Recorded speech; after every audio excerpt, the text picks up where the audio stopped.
राज्य ओबीसी मंच तरफ झारसुगुड़ा जिला लखनपुर ब्लॉक अंतर्गत रेमता पंचायतर किरितमाल संसद भवन ठारे राज्यर पूर्वतन उपमुख्यमंत्री पवित्र मोहन प्रधान राज्यस्तरीय श्राद्ध दिवस पालित हो जाइछि।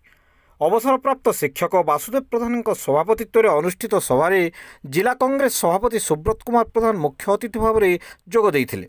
पवित्र मोहन प्रधान स्मृति कमिटीर उपसभापति श्री बीरंची साहू, स्मृति कमिटीर संपादिका रंजिता राणी प्रधान, शिक्षाविद महतलाल पसायत, जगबंधु शाह प्रमुख सम्मानित अतिथि भाव में कार्यक्रम में योगदान करथिले। सेठारे सर्वसम्मतिक्रमे राज्य कृषि विश्वविद्यालय OUAT को पवित्र मोहन प्रधान नाम नामित कराजिबाकु प्रस्ताव ग्रहण करा जायथिला। एही अवसर में बहु ग्रामवासी एवं सत्संग भवन कर्मकर्तागण कार्यक्रम में जोग देइथिले। पवित्र मोहन प्रधान श्राद्धवार्षिकी उत्सव राज्यस्तरीय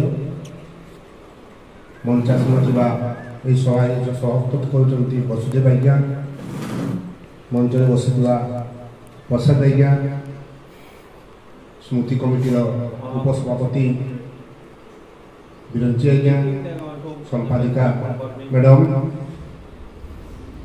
सामने बसुवा आयोजन करिथिबा किरितमाल ग्रामर भाई भौणी